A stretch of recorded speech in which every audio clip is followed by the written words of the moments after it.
અર્પિતા પટેલ। હવે જોઈએ અગત્યના સમાચાર। સુરતમાં જન્માષ્ટમી અનોખી રીતે થશે ઉજવણી। પ્રથમવાર મહિલા મંડળ માટે 2 વિશેષ મટકી બંધાશે। રિપોર્ટર નૈતિક રેશમવાળા, NN ન્યૂઝ સુરત। દર્શક મિત્રો, NN ન્યૂઝને લાઇક, શેર, સબસ્ક્રાઇબ કરો, બેલ આઇકન પ્રેસ કરો જેથી આપને નોટિફિકેશન્સ મળતી રહે।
નમસ્કાર।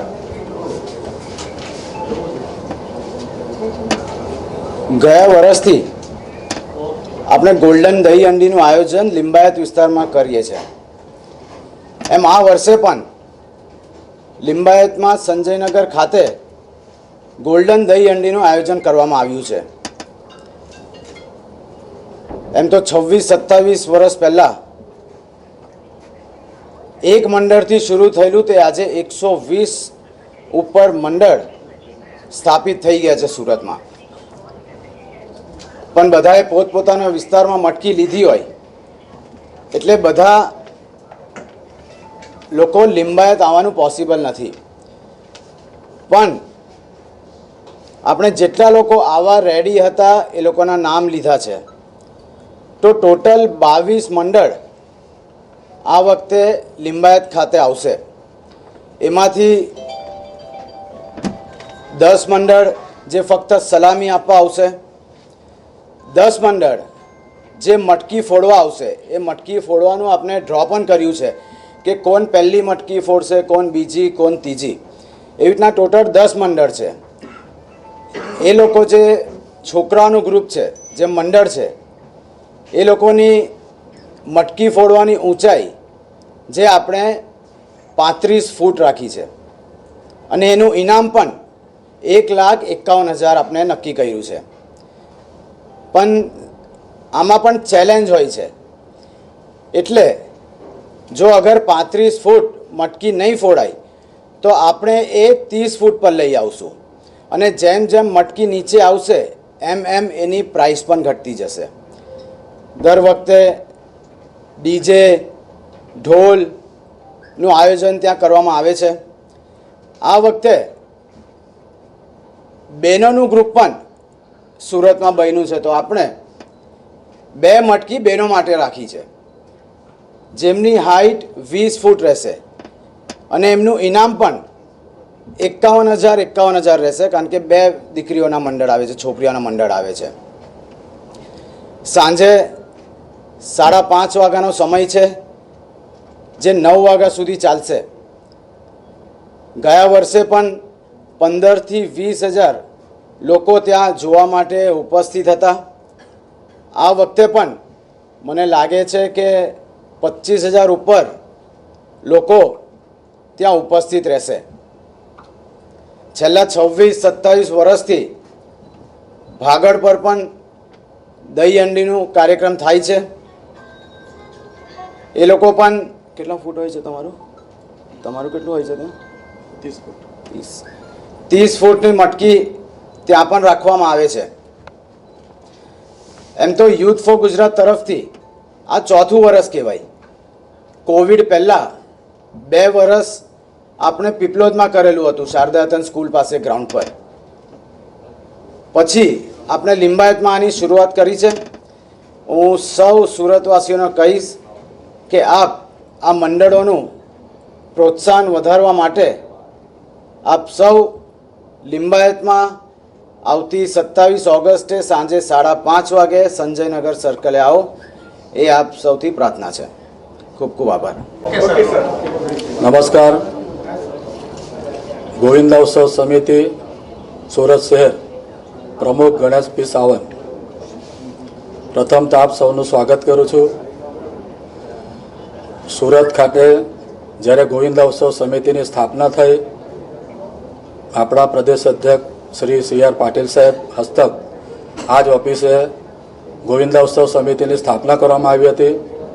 ત્યારે સુરત શહેરમાં ટોટલ 17 ગોવિંદાઓની સ્થાપના કરવામાં આવી હતી, જે સૌ મહારાષ્ટ્રીયનો હતા.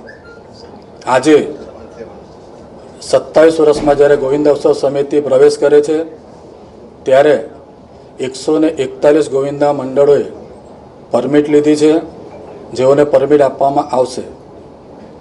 એ જ રીતે મુખ્ય જે પ્રદેશ અધ્યક્ષ શ્રી પાટીલ સાહેબને આદેશ અનુસાર કે ભાગળ 4 રસ્તા મુકામે આપણે એક કાર્યક્રમ કરવો જોઈએ, એના માટે આજે 26 વર્ષથી કાર્યક્રમ થઈ રહ્યો છે અને આજે 27 વર્ષમાં પ્રવેશ કરી રહ્યા છે.